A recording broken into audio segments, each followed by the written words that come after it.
नमस्ते दोस्तों, मैं हूं सुगंधा और मेरे चैनल पर आप सभी का स्वागत है। आज के वीडियो में जानेंगे दोस्तों रानी पद्मावती अर्थात पद्मिनी के बारे में। पद्मावती सिंहलगढ़ के राजा गंधर्वसेन की अत्यंत रूपवती, गुणवती, शीलवती कन्या थी। पद्मावती के रूप सौंदर्य की ख्याति दूर देशों तक जा पहुंची थी। युवा अवस्था में प्रवेश करते ही पद्मावती ने अपने मनोनुकूल वर प्राप्त करने के लिए अपने गुरु तथा सखा हीरामन तोते को भेजा। हीरामन पद्मावती के योग्य वर की तलाश में बहुत भटका। अंत में उसे चित्तौड़गढ़ के राजा रत्नसेन ही पद्मावती के योग्य वर लगे। उसने राजा रत्नसेन से पद्मावती के रूप, सौंदर्य और गुणों का कुछ इस तरह बखान किया कि राजा रत्नसेन 7 दिनों तक मूर्छित पड़े रहे। पद्मावती को प्राप्त करने के लिए वे अपनी पटरानी नागमती को छोड़कर सिंहलगढ़ जा पहुँचे। सिंहलगढ़ का वैभव स्वर्ग को फीका कर देने वाला था। राजा रत्नसेन पद्मावती को ब्याह कर चित्तौड़गढ़ ले आया। पद्मावती वीर प्रतापी राजा रत्नसेन को प्राप्त कर बहुत प्रसन्न थी। उसी राज्य में राजा रत्नसेन से द्वेष रखने वाला राघव व चेतन नाम के 2 दुष्ट व्यक्ति थे। उन्होंने अलाउद्दीन के राज्य में शरण लेकर पद्मावती के रूप, सौंदर्य का बखान कर पद्मावती को प्राप्त करने के लिए दिल्ली के सुल्तान अलाउद्दीन को चित्तौड़ पर चढ़ाई करने हेतु उकसाया। उनकी बातों में आकर अलाउद्दीन ने सरजा नामक दूत को राजा रत्नसेन के पास भेजा। रत्नसेन ने पद्मावती को उसके हवाले करने से युद्ध करना ज़्यादा बेहतर माना। अलाउद्दीन ने पद्मावती को प्राप्त करने के लिए 5 माह तक चित्तौड़ का घेरा डाला। जब उसमें सफल नहीं हुआ तो उसने छल कपट का सहारा लेते हुए रत्नसेन के समक्ष मित्रता का प्रस्ताव रखा। रत्नसेन उस कपटी अलाउद्दीन के छलावे में आ गया। उसने इसी मित्रता के बहाने रानी पद्मावती के सौंदर्य दर्शन की अभिलाषा व्यक्त की। राजपूत घराने की स्त्रियां पुरुषों के सामने पर्दा करती है। इस मर्यादा का ध्यान रखते हुए राजा रत्नसेन ने पद्मावती का प्रतिबिंब दर्पण में दिखलाने हेतु सहमति व्यक्त की। पद्मावती के श्रीमुख को देखकर अलाउद्दीन अपने होशो हवास खो बैठा। उसने पद्मावती को प्राप्त करने के लिए कपट रचा।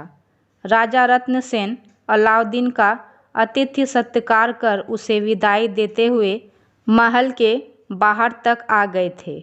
अलाउद्दीन ने अपने छिपे हुए सैनिकों से राजा रत्नसेन को गिरफ्तार करने को कहा। राजा रत्नसेन को धोखे से कैद कर अलाउद्दीन उसे दिल्ली ले गया और उन्हें कारावास में डलवा दिया। अलाउद्दीन ने पद्मावती को प्राप्त करने के लिए कारागार में राजा रत्नसेन को कई तरह की यातनाएं दी। चित्तौड़गढ़ में इस घटना से हाहाकार मच गया।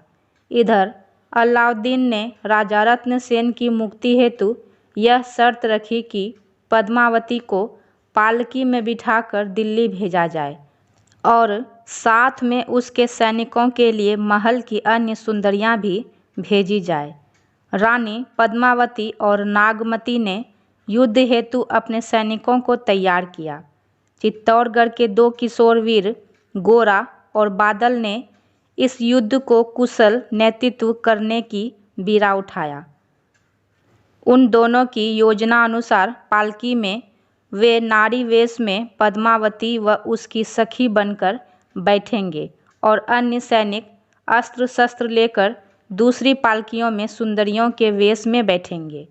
इस तरह 1600 से अधिक सैनिक 700 पालकियों में पद्मावती के साथ दिल्ली की ओर चल पड़े थे। यह घटना सन 25 अगस्त 1303 की ऐतिहासिक घटना मानी जाती है। अलाउद्दीन के साथ युद्ध में राजपूत सैनिकों की हार हुई। गोरा और बादल दोनों ही बहादुरी से लड़ते हुए वीर गति को प्राप्त हुए। राजा रत्नसेन की अलाउद्दीन ने हत्या करवा दी। जब दोनों रानियों को यह सूचना मिली तो उन्होंने अन्य 1600 स्त्रियों के साथ जौहर कर लिया। जब अलाउद्दीन वहां पहुंचा तो उसे पद्मावती के स्थान पर उसकी राख मिली। अलाउद्दीन हाथ मलते रह गया। इस तरह चित्तौड़गढ़ अलाउद्दीन के पुत्र खिज्र खां के सुपुत्र कर दिया गया और चित्तौड़गढ़ का नाम खिजराबाद हो गया। अलाउद्दीन ने 30,000 नागरिकों का वध करवा डाला, राजमहल और भवनों को ध्वस्त कर डाला। रानी पद्मावती की यह जौहर गाथा भारतीय संस्कृति के उस चारित्रिक आदर्श की गाथा है जो जीते जी शत्रुओं के हाथ में पड़ने की बजाय अपने प्राणों का बलिदान देना श्रेयस्कर समझती है। रानी पद्मावती ने अलाउद्दीन की रानी तथा दिल्ली अधीश्वरी बनकर सुख विलासितापूर्ण जीवन जीने के बजाय आत्म स्वाभिमान से मरना उचित समझा। आज भी चित्तौड़गढ़ में रानी पद्मावती की इस बलिदानपूर्ण गौरव गाथा तथा चित्तौड़ के दोनों वीरों गोरा और बादल के गीत गाया करते हैं। आज का वीडियो कैसा लगा दोस्तों, मुझे कमेंट बॉक्स में लिख के ज़रूर बताइएगा और वीडियो अच्छा लगे तो लाइक करके कमेंट करिएगा और मेरे चैनल को सब्सक्राइब करना नहीं भूलिएगा। धन्यवाद।